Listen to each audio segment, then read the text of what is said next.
තුන් නෙලා පළවෙනි වපුර කුරහන්ටිය. අපි මේ අලපත් දුම. අපි ඉතින් මේ කොහෙනි මෑණියන්ගේ දරුවෝ තමයි. මේ ගමේ ඉන්නේ ඔක්කොම. අනුරාධපුරට පුත්තලමට මන්නාරමට මයින්ම පීඨා තිබෙන්නේ ජාතික විල්පත්තු රක්ෂිතයයි. එහි හෙක්ටයාර 33000කට අධික භූමි ප්‍රමාණයක්. ලංකාවේ පුරාවෘත්තීන් ගැන කතා කරනකොට විජේ කුවේණී කතා වස්තුව කාටත් අමතක කළ නොහැකි. හැබැයි එදා හිටපු මිනිස්සු අද කොහෙද ඉන්නේ? ඒ ඇත්තන මොකද උනේ? අපි අහලා තියෙන විදියට නම් විජේ රජුව ආවා. ඒ දින අතර සම්බන්ධතාවයන් පැවතුණා. දරුවපත් හටගත්තා. කෙටි කාලයකින් ඒ රටේ මහා යුද්ධයක් හටගත්තා. මහා නගරේ විශේෂයෙන්ම තම්බපන්නි මේ නගරේ විනාශ වීමත් සමගම ඒ රටේ ජනතාවට මොකද වුනේ? ඒ ගැනයි අද මේ දිගෑරුම.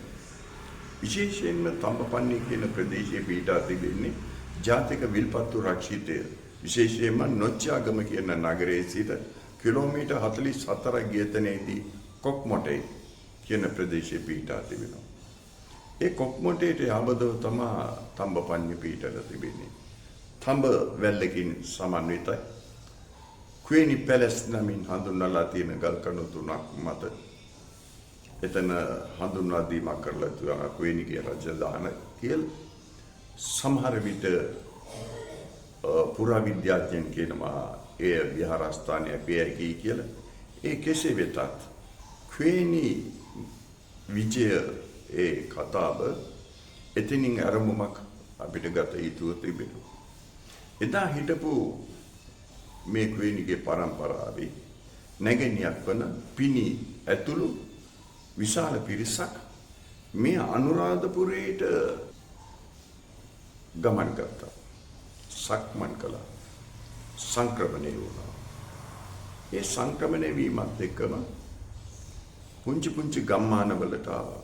ඒ ගම්මානවලට එන්න මත්තෙන් ඉරු දෙනියාය කියලා විල්පත්තු කැලේ ඇතුලේ තිබුණ වැවක් පාදක කරගෙන වුන් ටික කාලයක් ජීවත් වුණා. මේ පෞල් ශාස්ත්‍රව ටිකෙන් ටික ධර්මනුගුරු එක ලොකු වෙනවා. විශාල පිරිසක් හට ගන්නවා. ඉන්පස්සේ ගම්මාන 9කට කැඩී යනවා. ඒ ගම්මාන තමයි ඇලපජ්ජම, වැලෑව, කුකුලෑව, පාඩිග්ගම, වන්නිපළු ගොල්ලෑව, කිරල්පැටියාව ඔන්න කියන ගම්මාන. තව කීපයක් තිබෙනවා. ඒ ගම්මානවල වෙසෙන ජනතාව කිසිදු ජාතියකට සම්බන්ධකම් නැහැ. මේ රට ආක්‍රමණය කළා සිංහල, ඉංග්‍රීසි, ලන්දේසි, පෘතුගීසි සහ විවිධ ආක්‍රමණ යුදන ඉන්දියන් හමුදාව ලංකාවට විදේශීය ජාතිකයෝ ලංකාව දැනට පදිංචි වෙලා ඉන්නවා. කිසිම ජාතියකට ඍජුවශයෙන් සම්බන්ධ වෙලා නැහැ. ඕන් වනගත වෙලා ඉදිනෙදා තියෙන පලාවලක් හොයාගෙන පළතුරක් හොයාගෙන ගොවිතැනක් කරගෙන සතෙක් මරාගෙන කාලවුන් ජීවත් වුණා. මේ ජීවත් වෙච්ච මිනිස්සු අද නොච්චාගම මැදවච්චිය ඔය පුත්තලම ඔය කියන ප්‍රදේශ මයින්ම ජීවත් වෙනවා. ඒ ඇත්තන්ට කියනවා අද වන්නේ ඇත්තෝ කියලා. අපි මේ කොටසක් වින්කර හැරීම නෙමෙයි මෙතෙන්දි පැහැදිලි කිරීමක් කරන්නේ. ඔවුන්ගේ ජීවන රටාවන් පිළිබඳව අපි විශේෂයෙන් සොයා බැලිය යුතුයි. විවිධ මාධ්‍ය තුලින් මේ තොරතුරු හෙළිදරව් කළත් තාමත් බලධාරීන්ගේ ඇස් ඇරිලා නැහැ. හේරත් බණ්ඩා කියමින් නමින් එක පුජ්‍යලේ කියන ඒ නම කීවට ප්‍රශ්නයක් නැහැ. අවුරුදු ගාන කියන්න බෑ. තාමත් ලිඩෙන්දේ ඉන්නේ. ඔහුගේ වැඩිමහල් දියණියට අවුරුදු 90ක් වෙනවා. ජාතික අඳුනපතක් තියෙනවා. එහෙමනම් 100 ඉක්මවලානේ හේරත් බණ්ඩා මහතාගේ වයස. ඔහුට උපැන්න සාතිකයක් නේ. ජාතික අඳුනපතක්. ඒ විතරක් නෙමෙයි. මේ කුඩාගේ පසුවන ළමුන්ට ජාතික හැඳුනුම්පත් නැහැ. සමහරව නුපැන්න සාතික නැහැ. එයින් බොහෝ දෙනෙක් බාල වයසේමි විවාහ ගිවිසගත්තු අය. ඔවුන්ට උපන් දරුවොත් අඩු වයසේ. එකම පවුලේ අය එක තමයි විවාහ සම්බන්ධකම් පවතින්නේ. මේක මහා ඛේදවාචකයක්. ඒ ළමයි ඉගෙන ගන්න එක පාසලක් තියෙනවා. මම නම කියන්න කැමතියි. ළමයි 25ක් අපස සාමාන්‍ය පෙළ විභාගයට පෙනී ගිය.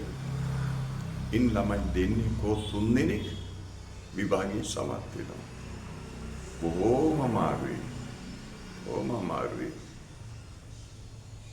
ඒ පාස් වෙන ළමයි 3 දෙනා හැර ෆේල් වෙන නැත්තම් අසමත් වෙන ළමයි 6-7 දෙනෙක් ඉන්නවා.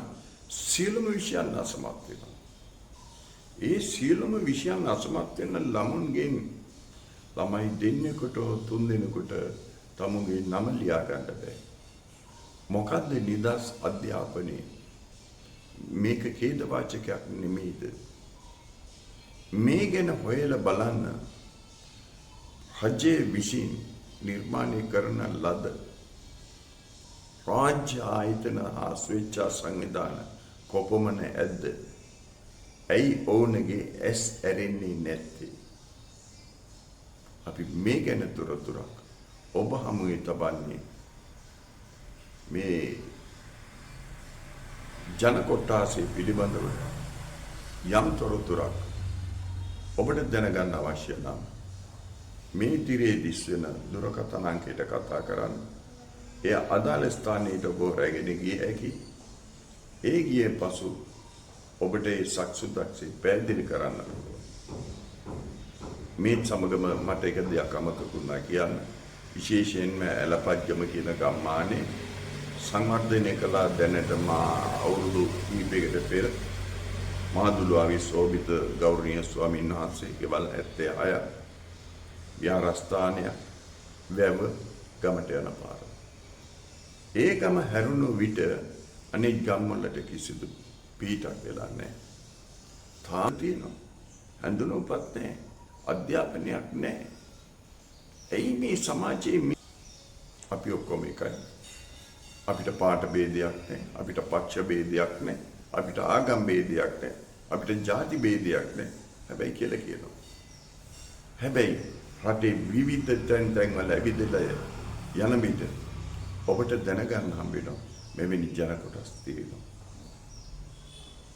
මං අනේ මේ අසරණ පවුල් වෙනුවෙන් තාමත්ම මානසික මොනවරකින් බලලා ඔවුන්ට යමක් කරන්න පුළුවන් නම් කරන්න.